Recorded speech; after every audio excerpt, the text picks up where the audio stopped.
Olá, meu nome é Soraya da Rosa Mendes, sou doutora em Direito pela Universidade de Brasília, mestre em Ciência Política pela Universidade Federal do Rio Grande do Sul e professora do Programa de Mestrado em Direito do Instituto de Direito Público na disciplina de Direito Penal e Constituição. E o assunto que eu quero abordar com vocês hoje é feminicídio, um assunto relativamente novo, porque pouco mais de um ano foi incorporado ao nosso ordenamento jurídico, mas que vai demandar uma discussão que já tem um certo tempo, visto que a Lei Maria da Penha, nesse ano de 2016, completa o seu 10º ano de existência. Como pensar feminicídio? Para pensar o feminicídio, nós precisamos antes retomar a Lei Maria da Penha nas 5 formas de violência que a Lei Maria da Penha traz. A Lei Maria da Penha fala em violência física, em violência moral, em violência sexual, em violência patrimonial, em violência psicológica. Várias delas nós não temos ainda como encontrar uma correspondência na legislação. Mas, se nós analisarmos aqui o artigo 7º da Lei Maria da Penha, nós vamos ver que, a começar pela violência física, nós temos que esta deve ser entendida como qualquer conduta que ofenda a integridade da saúde ou corporal. Ou seja, nós estamos falando nada mais nada menos do que da lesão corporal. Não é o meu objetivo, na nossa discussão de hoje, tratar a respeito das lesões corporais em quaisquer uma das suas modalidades, da lesão corporal de natureza leve, grave, gravíssima. Não me parece que seja esse o nosso tópico. Mas é importante dizer que foi uma revolução no nosso ordenamento jurídico o foco específico para que a violência física fosse considerada no âmbito doméstico e no âmbito familiar. Fora essas, nós temos outras formas, a chamada violência psicológica. Hoje se discute muito a respeito da violência psicológica.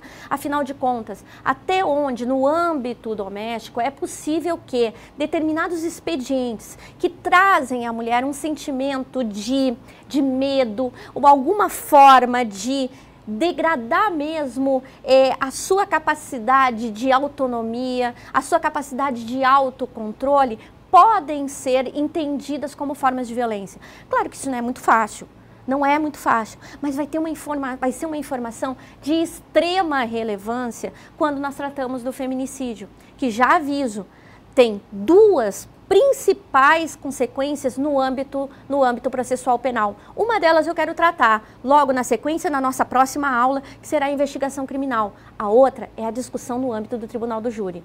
Já adianto, nós estamos falando aqui agora de uma qualificadora incorporada ao artigo 121, no parágrafo 2º do Código Penal. Bem, não quero perder essa oportunidade de também listar aqui as demais violências. Faço a leitura rápida, portanto, da violência psicológica, entendida como qualquer conduta que lhe cause dano emocional, diminuição da autoestima, ou que lhe prejudique ou perturbe o pleno desenvolvimento, ou vise degradar ou controlar suas ações, comportamentos, crenças, decisões, mediante ameaça, constrangimento, humilhação, manipulação, isolamento, vigilância, a lei exaustiva, sim, ela precisa ser, perseguição contumaz, insulto, chantagem, ridicularização, exploração, limitação do direito de ir e vir. Aqui a gente também está no âmbito do cárcere privado, algo que é muito recorrente também nos casos envolvendo violência doméstica e familiar, ou qualquer outro meio que lhe cause prejuízo à saúde psicológica ou autodeterminação. Como eu dizia antes, aqui nós estamos num campo um pouco mais nebuloso, de um pouco mais de dificuldade probatória, mas que vai ser de extrema importância para que nós possamos compreender o feminicídio. A Lei Maria da Penha, ela segue definindo a violência sexual. Essa também prevista na nossa legislação.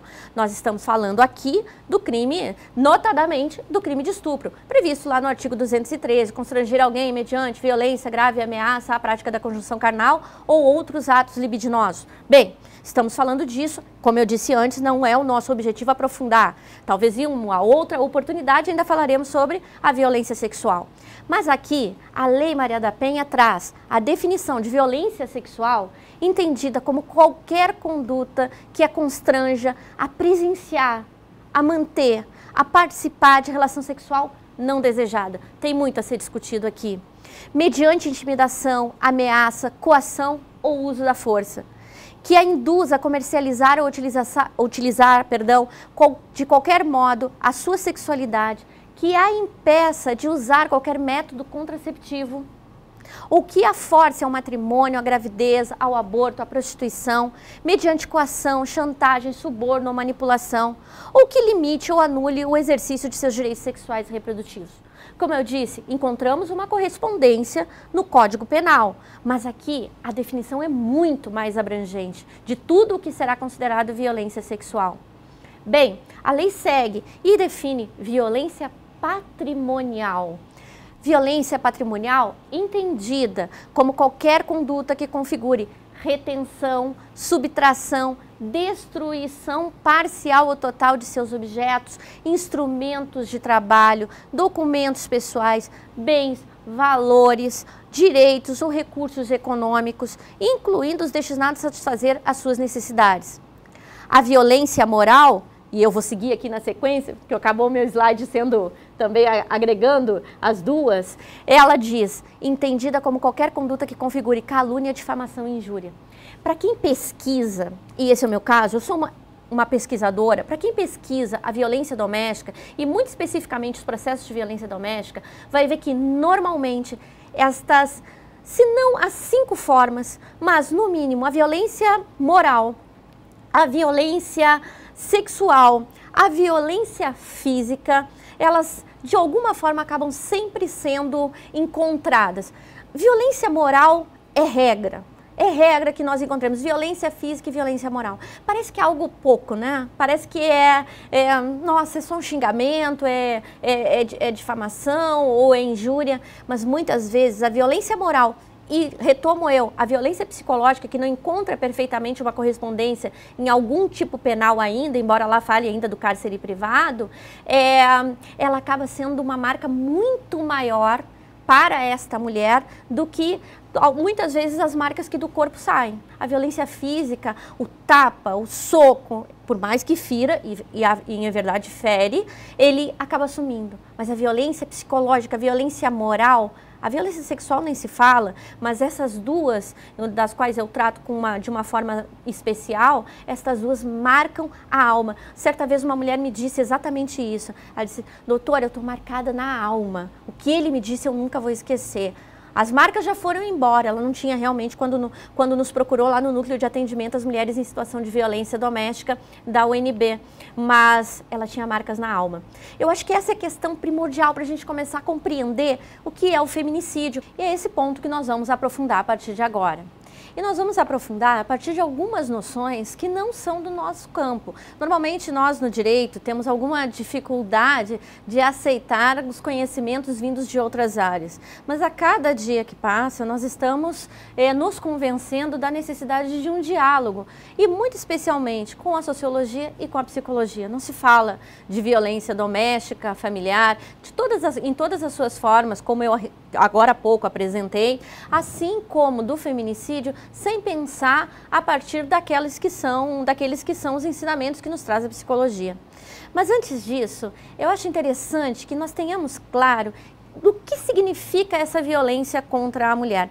A professora Lourdes Bandeira, da Universidade de Brasília, ela trata da violência doméstica não como uma forma simplesmente de violência que é caracterizada pela lesão corporal ou por todo aquele conjunto que nós falávamos anteriormente, mas na realidade como uma relação de poder e de autoridade. É diferente da lesão corporal. Aliás, esse é o ponto fundamental a distinguir a importância, ou melhor, a frisar a importância da Lei Maria da Penha como uma lei específica para a mulher. Homens e mulheres são iguais em direitos e obrigações. Mas, por um outro lado, as mulheres, no âmbito doméstico, dentro de relações de conjugalidade, de relações com os seus parceiros, elas são, sim, colocadas em uma condição de hipossuficiência. Por isso, a professora Lourdes Bandeira e a Ana Liese Turler falam que, na realidade, a violência doméstica e familiar, a violência contra a mulher de uma forma geral, ela é uma violência que constitui um elemento fundamental para que se entenda as relações de poder. Relações de poder que se estabelecem entre homens e mulheres nestes cantos ainda muito escondidos, embora 10 anos passados da Lei Maria da Penha, muito escondidos daquele que é o nosso conhecimento de uma forma geral. Eu dizia que nós tínhamos de tomar em consideração tanto aqueles que são os ensinamentos trazidos pela sociologia, e por isso fiz questão de frisar aqui o que nos ensina a professora Lourdes Bandeira, para que a gente compreenda essa situação de violência não como uma situação de violência corriqueira, como dois homens que podem, ou mesmo duas mulheres, que podem por qualquer circunstância da vida discutir e chegar até lesões corporais que sejam recíprocas, ou lesões corporais de uma em relação a outra, de um em relação ao outro, mas de uma forma específica de dominação e de violência, que determina, portanto, uma subordinação, e daí as relações de poder, mas também falava de ensinamentos que vêm da psicologia. E a psicologia nos ensina que existe um chamado ciclo da violência. Eu não sou psicóloga e não vou buscar aprofundar, e, portanto, só quero aqui deixar claro que os nossos tempos, normalmente no direito, são tempos diferentes daqueles que se estabelecem dentro de uma relação entre um homem e uma mulher. A Leonore Walker, que é uma pesquisadora da área da psicologia, construiu 3 momentos principais em uma relação de violência. Ela fala da construção da tensão. A construção da tensão é que quando começam aquelas discussões, gritos, empurrões, é aquele momento que ele chega em casa, não gosta da comida, joga o prato no chão ou joga na parede, diz a ela uma ou outra ofensa. E aquele é um momento em que se começa a construir ali realmente um ambiente tenso entre homens e mulheres, entre o homem e a mulher. Normalmente o que acontece nessa fase? Normalmente a mulher diz, não, hoje ele estava nervoso, aconteceu alguma coisa no trabalho, foi por conta disso, não, acaba deixando que essa situação se acalme por si só. Acha que esses são descontroles esporádicos. O segundo momento é um momento de tensão máxima, em que aí sim se configura a violência propriamente dita e que nós começamos a ter o risco do feminicídio. Porque aqui nós já não estamos mais na ideia de que pode ser que não aconteça mais. São atos que começam a se repetir. Os empurrões, os gritos, as violências, os xingamentos, a pressão psicológica, o encarceramento dentro de casa. É um momento de tensão máxima. O grande ponto para nós compreendermos aqui para o direito é o terceiro momento, que é o da reconciliação. Esse é o mais difícil.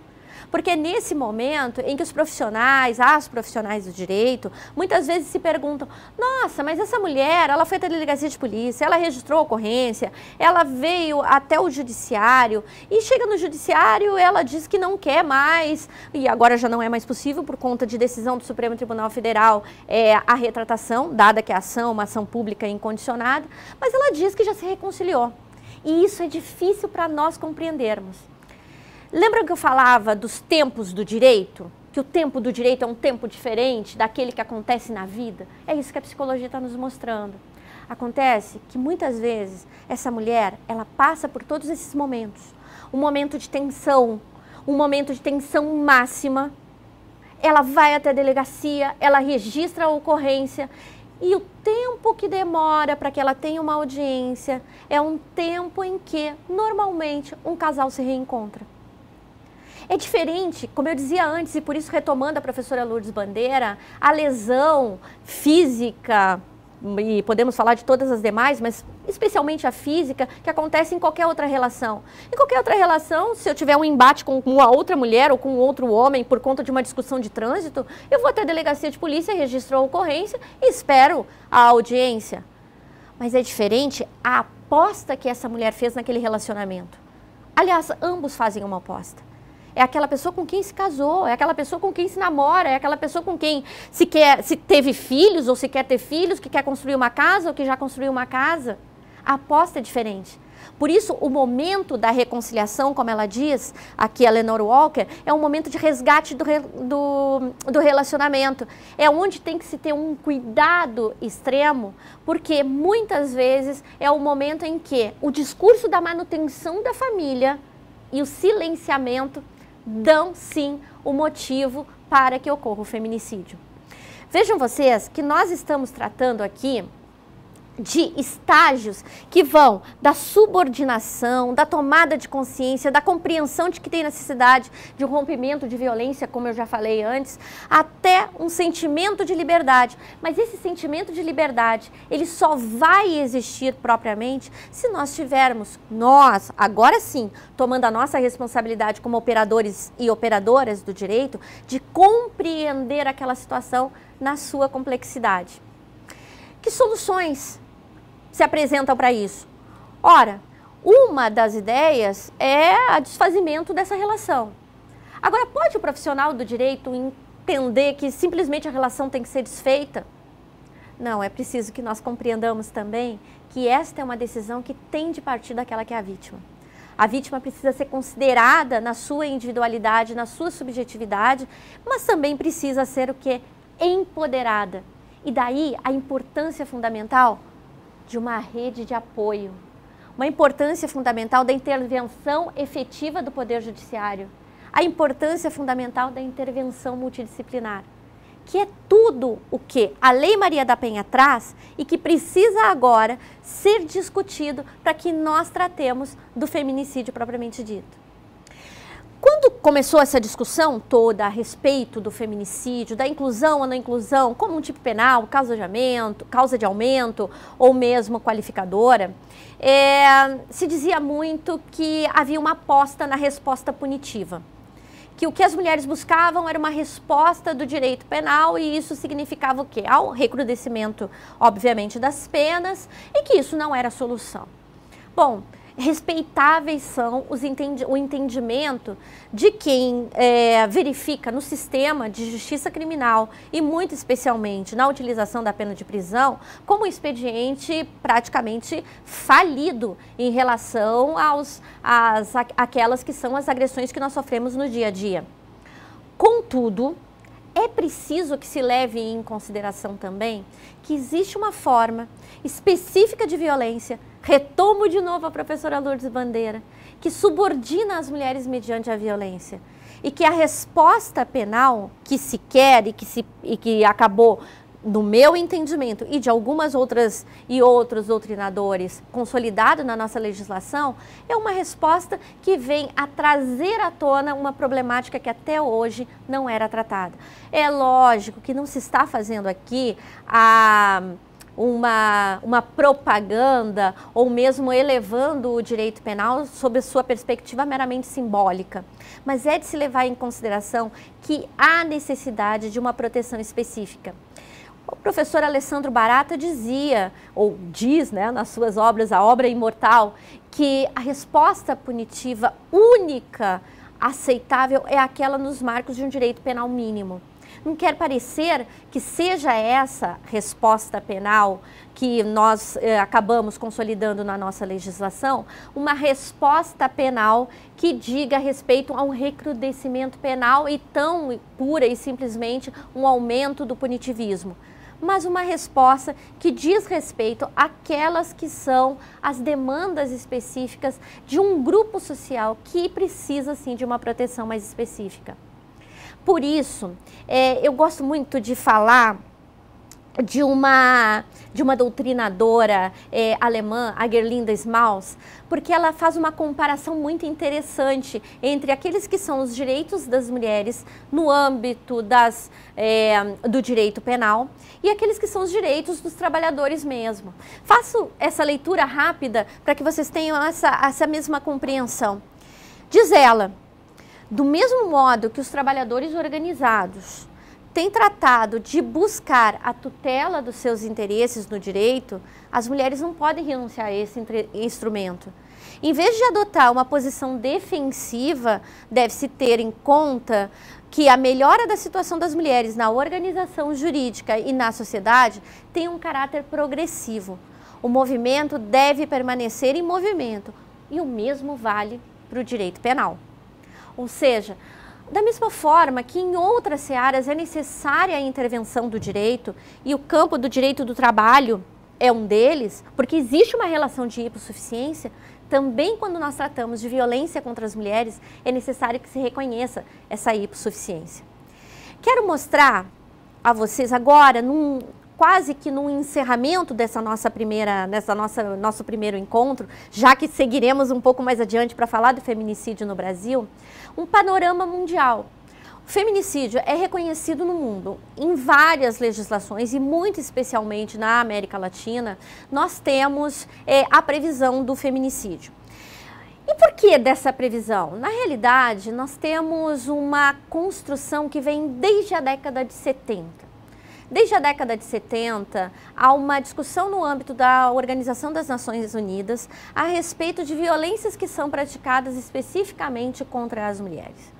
Não se falava, num primeiro momento, especificamente, daquela que seria a violência que chegasse à morte, embora também se tratasse dela, mas também dos estupros coletivos, de tantas outras formas de violência que as mulheres são submetidas, muito especialmente no contexto de guerra.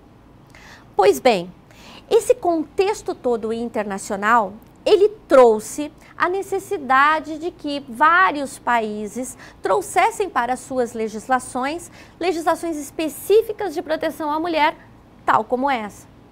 Dois instrumentos são instrumentos fundamentais para que nós consideremos esta como uma normativa internacional de proteção à mulher. No âmbito mais universal, nós devemos falar da Declaração Universal dos Direitos, da Declaração sobre a Eliminação da Violência contra a Mulher, que foi adotada em 1993 pela Assembleia Geral das Nações Unidas. E no âmbito regional, no âmbito latino-americano, a famosa Convenção de Belém do Pará. Ambos instrumentos internacionais que com o seu caráter seja orientador ou mesmo vinculante, trazem a necessidade de que o Estado brasileiro fizesse a previsão do feminicídio no âmbito do nosso ordenamento. Isso, portanto, é um dever de proteção estatal. Aos estados que se comprometem com a declaração, com a Convenção de Belém do Pará, para a eliminação de todas as formas de violência contra a mulher, existe um dever de normatizar e de trazer esta legislação como uma legislação protetiva. Veja bem, nós tivemos a assinatura da Convenção de Belém do Pará e só em 2006 a edição da Lei Maria da Penha, através de um caso que se tornou emblemático e que deu o próprio nome à lei. Então nós estamos já há muitos anos em uma discussão de um marco protetivo. Quero retomar um ponto. Disse, a resposta punitiva, ela não é a solução para todos os problemas.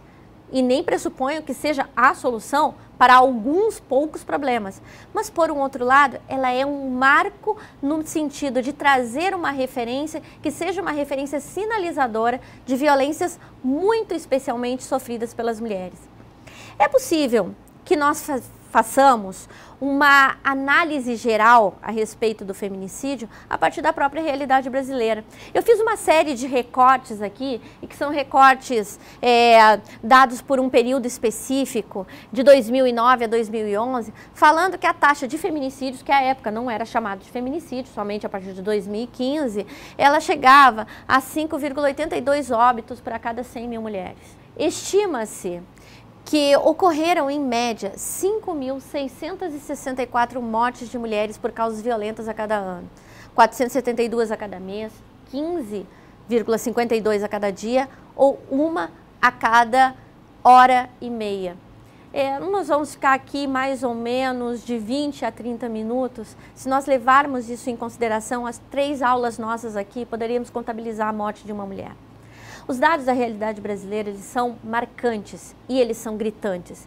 E é por esta razão, e aqui eu fiz uma série de outros recortes, que são recortes importantes para que vocês todos e todas tenham conhecimento, são todos os justificativos para que nós pensemos o feminicídio em termos da sua incorporação no nosso ordenamento jurídico.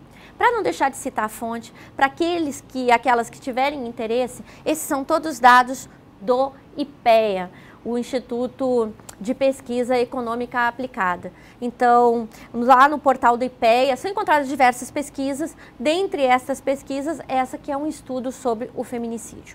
Vistos esses dados, sobre os quais não me alonguei muito, até porque estão disponíveis todos eles no site do IPEA, como já falei anteriormente, é interessante nós pensarmos a respeito da expressão feminicídio ou femicídio.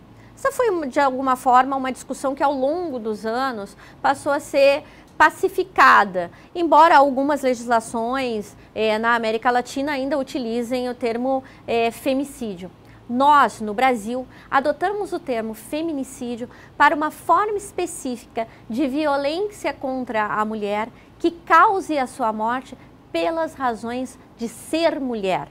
Isso teve toda uma construção no âmbito internacional, desde várias doutrinadoras, Diane Russell é uma precursora desta discussão, mas que nós chegamos no Brasil em 2015 com a utilização deste termo feminicídio.